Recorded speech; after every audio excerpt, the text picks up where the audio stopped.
What's up, y'all? I'm Lauren Hicks Wilson. Welcome to my channel. If this is your first time, welcome back to my channel if it's not. And today we're going to talk about Miss Thang. Monica's first album, 30 years later, Miss Thang. And yes, I have it on cassette too. Let's get into it. Don't ever doubt you'll be someone. Always go for what you want. Get up and put your purpose on. Get up, feel the sunshine on your face. Believe that you deserve it all. Put in the work and you will end up far. This is my show and tell. So tell me, are you ready to get it on? So tell me, yeah. So tell me, are you ready? So tell me, are you ready for me? So tell me, are you ready? Tell me, are you ready? Welcome back. I'm not gonna keep y'all here long, Saints. And we're gonna be talking about this right here. Look, I done had it upside down. Yes, I have the cassette. Yes, I have the CD. It's because the qualities are different. The layouts are different when you pull out the pictures, but I'm gonna show you all of that. But I wanna run through this album and I wanna talk about my favorite tracks. And I just wanna go down memory lane and get some of y'all favorite tracks. Miss Thang was released July 18th, 1995 by the great Monica. This album was produced by Dallas Austin. She was signed by Rowdy Records at the time, which is Dallas Austin's independent label, which he just reformed. Shout out to you, Dallas Austin. And please, can you stop being messy? Don't make up no more stories about Brandy and Monica. Matter of fact, just don't even talk about Brandy no more. Just talk about Monica. Don't mention Brandy because you're messy, Dallas. You're messy and you know it. But I think Dallas was very smart. I think at the time he knew that he needed a solo female artist. He had been working with Monica for years, since she was about 11. So probably like since 92 or 91 that he was working with her. And then I'm sure with Aaliyah and Brandy coming out, he was like, dang, now I definitely have to get me one of those divas. And boom, there you have it. But the special thing about Monica, she's Monica. Like, nobody's like Monica. Nobody's like Monica. You can't make her be like somebody else. She's not gonna let you make her be like somebody else. And this is what I really love and truly respect and admire about this woman right here. Now, when this album came out, because of the Brandy and Monica, the Boys Mind tour, there's been so many Easter eggs and things that we did not know come out about the creation of all of her music, but about this album in particular, as well as the Boys Mind and so on and so forth. But Monica said recently in the Vogue interview that she had alongside with Brandy that her hair was actually really long when she did the first music video for this. So there's like extra music videos, like other versions of music videos for Don't Take It Personal that we have not seen. And we would like to see them, Dallas. We would like to see them. Instead of talking about other stuff, we want to see that. So let's see the pictures of Monica before she cut her hair off and went blonde. So if you didn't know, the iconic pixie haircut that Monica beautifully displays, it comes from Monica screaming to be free and to screaming to have her own individuality. And that's my girl right there. You have to give it up for somebody just as fearless as that. And that's exactly how I would describe this album, is fearless. You know, like she just came out swinging like, look, I'm not going to be afraid. I'm not going to do any of that. So I feel like whatever Monica had to work through and however she had to develop, I feel like Dallas Austin knew her buttons, but at the same time, Monica knew that she had to be the one in control. And that's I just love that about Monica. So let's get into it. The album starts off with the banging Miss Thang. I just love that because it's like, dance, doom, doom, doom, doo, doo, boom, boom. I don't know the name of that song right now, but it'll come to me. It'll come to me. But I want to point out who were all the background vocalists, who were all the producers and the writers of this song. But before we get into that, let's check out the album liner. See, this is why physical media is important and will always be important. No, I don't want a digital booklet. No, I want to hold it. I want to feel it. I want to look at it while I'm playing the actual thing. And like all of a sudden they're going to try to bring back all this physical stuff as if y'all was not trying to push, let's make everything digital. Like, no, we're not doing that. But yes, let's get back into the album.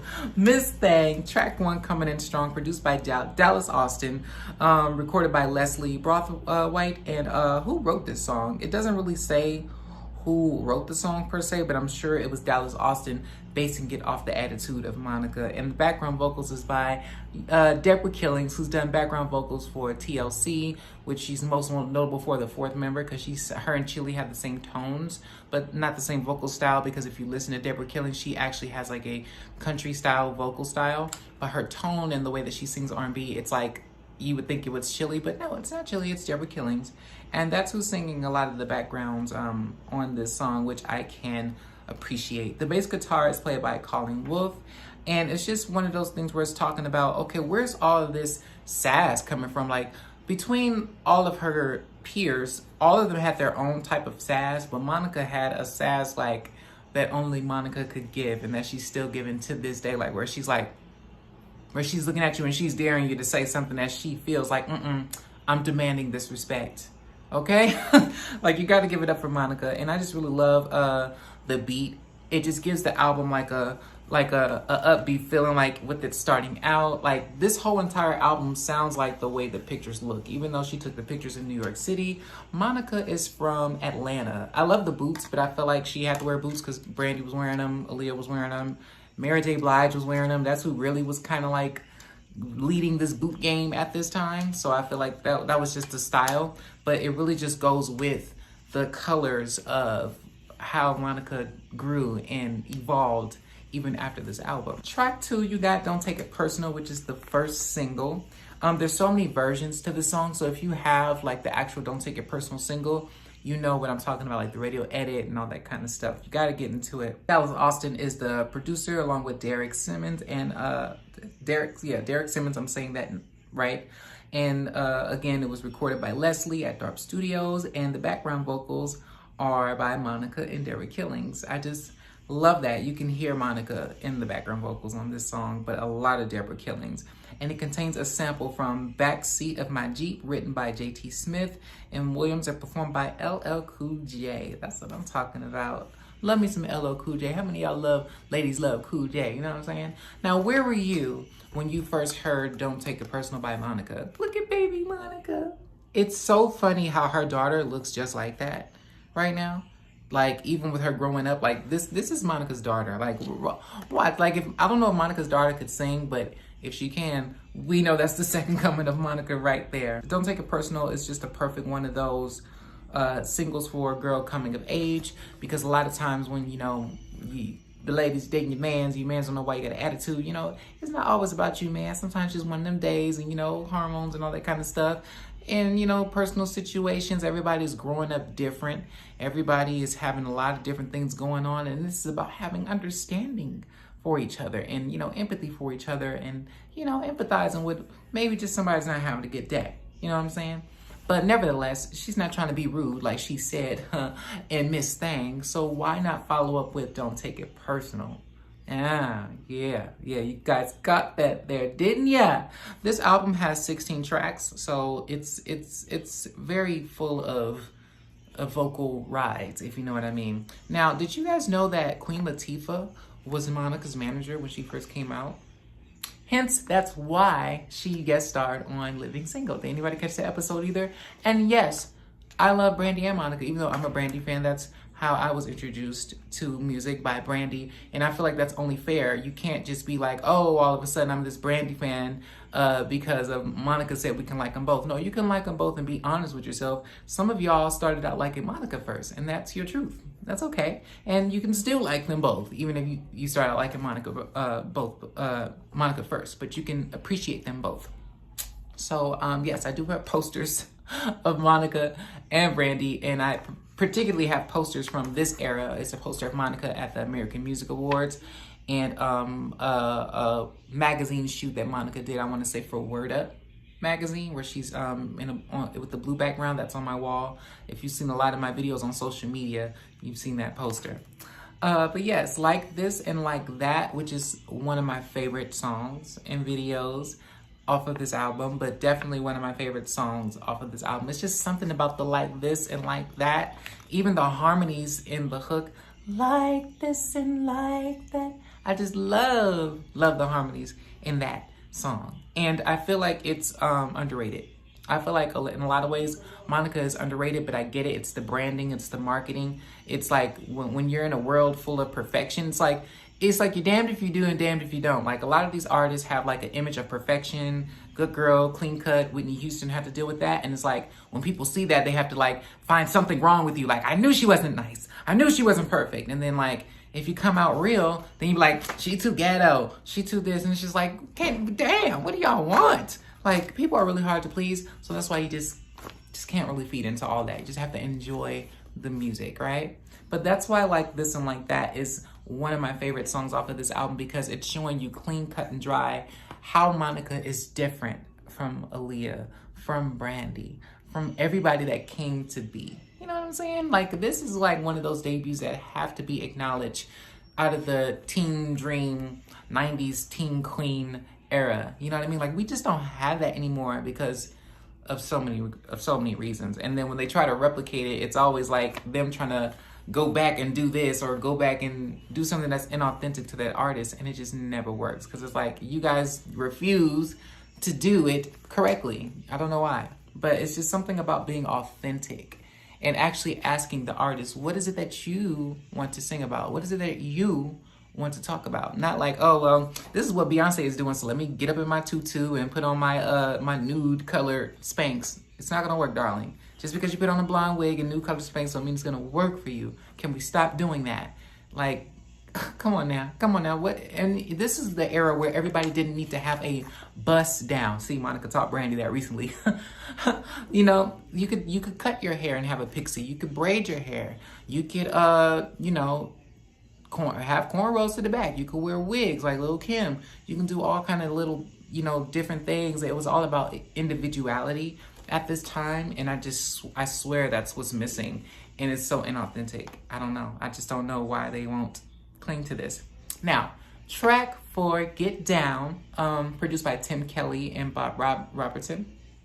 This contains a sample, track 48, released on Scarface Records, and I just love how it sounds like they're beating on trash cans out there. You know what I'm saying? Like I said, if you look at the front cover of this album, just look at that. The track Get Down sounds like how this picture look. Y'all know I'm not lying. Y'all know I'm not lying. Track 5. Track 5, With You. Track 5 is so Atlanta. It's so Atlanta. Like, can you hear this going on at Jelly Beans? At the skating ring? Trying to be cute with your boo? You know what I'm saying? And I'm sure they did. I'm sure they played a plethora of Monica songs, period, in Atlanta and at the skating ring. It is such a vibe. Mixed and mastered by Darren Prindle. I hope I'm saying that right. And recorded at DARP Studios, which is Dallas Austin Studios. Track 6, Skate. I really like this song as well. It's giving you that old school feeling. That's why it's sampling Cutie Pie. You're the reason why, baby. Look, I don't know the words, but I know the song because my mom played that music, okay? So I know what's up. And it contains background vocals by Deborah Killings, of course. And the guitar is done by Tommy Martin. This is why liner notes are important, not just Wikipedia, because they don't have everything.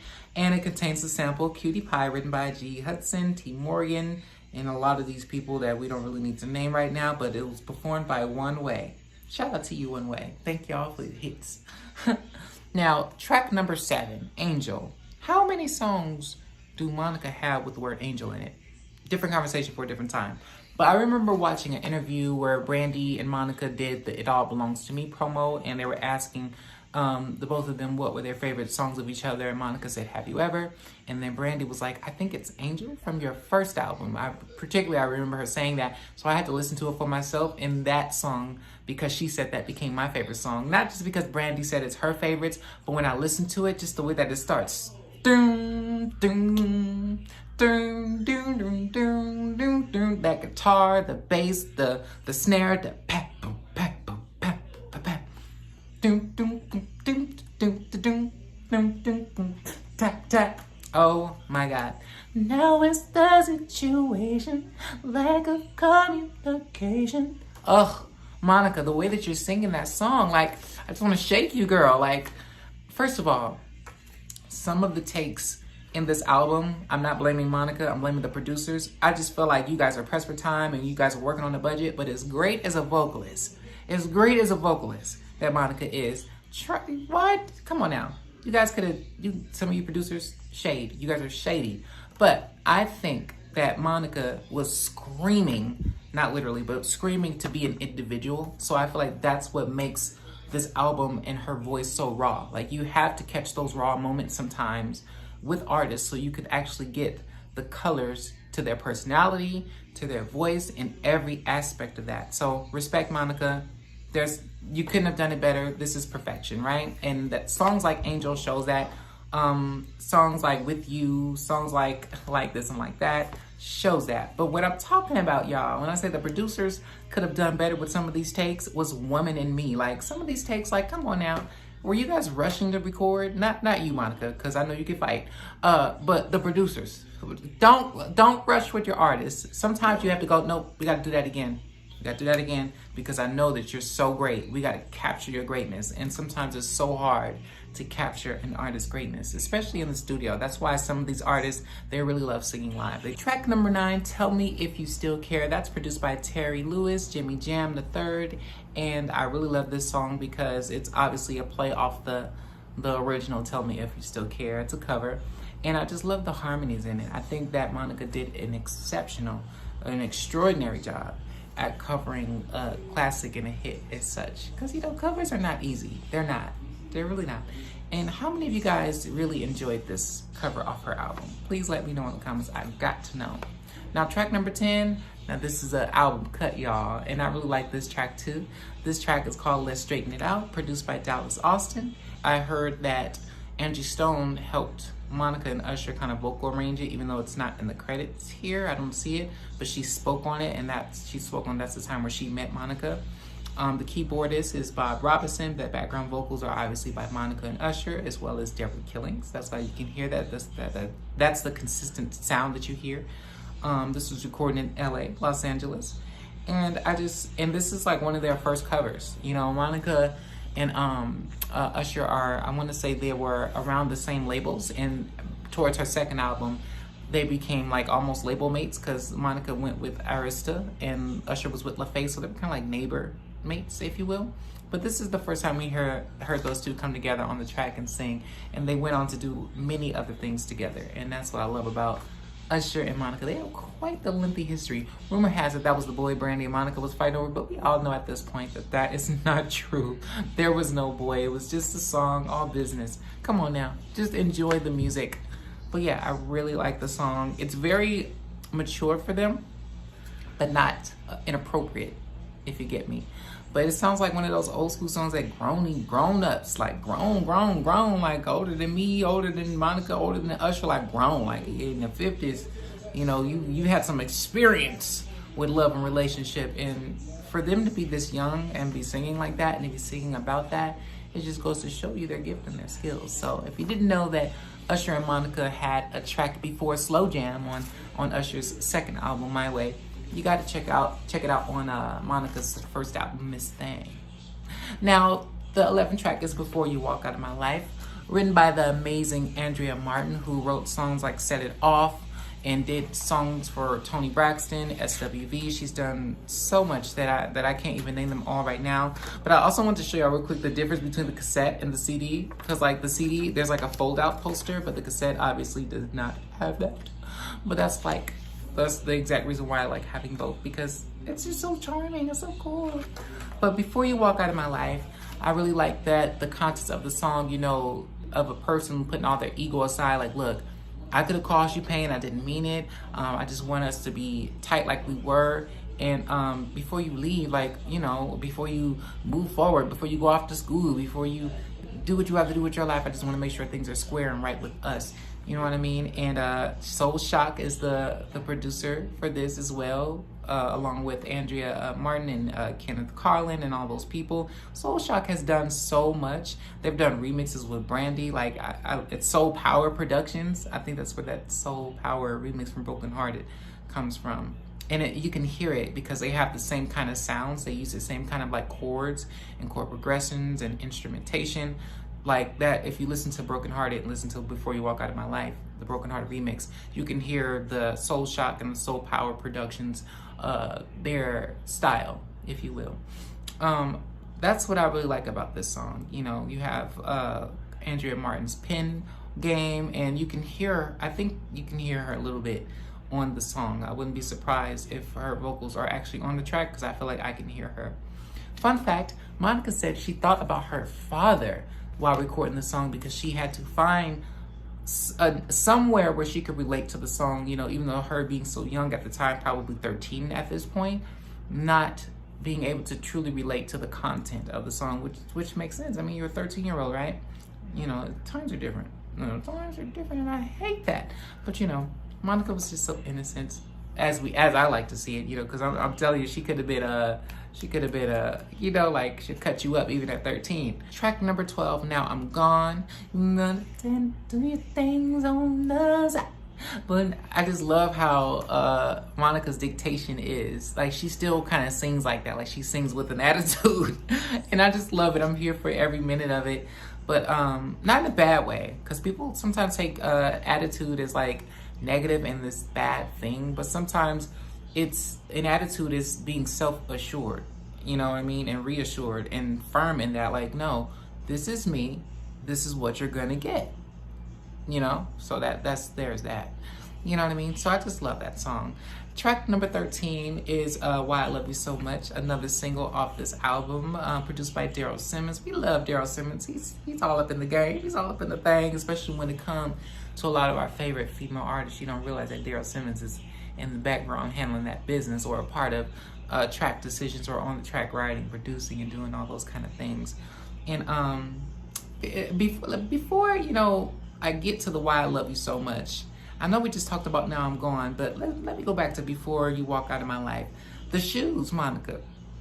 The shoes, not too much on 90s fashion, y'all. The shoes was not that ugly, even though it was a big old clog. You know, y'all remember them shoes, clogs? My mama told me about that, that's how I know. But the chunky heel, the white strap, I mean, Easter Sunday, come on, y'all. Y'all was wearing that pump it up in your head, wearing the basket weaves, or having the ponytail and the SWV bang, or the bun at the top with the SWV bang and having it down in the back. Y'all know y'all was slaying, and that's what I kind of miss. We kind of get tired of seeing the same old bust down wig. You know what I mean? By not you, Monica, but some of these people, like, it just seems like there's no particular identity when it comes to, like, men and female fashion now. Like, everything looks the same, everything is the same. It's not, it's tiring, it's boring. And that's what makes those shoes so special, because at least it's not the same stiletto heel everybody's trying to wear and slay and be Beyonce, basically. Like, everybody don't need the Aaliyah brow. Everybody don't need to be having a bust down that's blonde like Beyonce. Just be yourself, find yourself. You know, that's what my mom used to always say to me, and I'm glad that it makes sense now. You know, like, you can be inspired, but you still have to turn it into your own thing. Like, I'm sure there were so many people rocking the pixie at this time, but she didn't think that, oh, let me cut my pixie up like Halle Berry or Nia Long. She cut it up like Monica. You know what I'm saying? Like, some of y'all just don't get that, and it's okay. But back to Now I'm Going and Why I Love You So Much. That's another single. I just love how Monica is singing this song. You could tell that some of these songs, her voice was going through a maturing process, because I can hear like the little adolescent twangs in her voice, and then you can hear like the maturing in her voice. Because I feel like by the time Monica recorded the album The Boy Is Mine, you can hear the maturity of her voice actually coming in to Monica as we know it. You know what I mean? Even like, I feel like The Boy Is Mine and After the Storm, that her voice still sounds like that today, to this day. And I love that about Monica. Track number 14, Never Can Say Goodbye. It's just one of them slow ballads, you know what I mean? And I really love it. Arnold Higgins. Track 15, you have Don't Take It Personal, the remix. And again, with the Deborah Killing background vocals.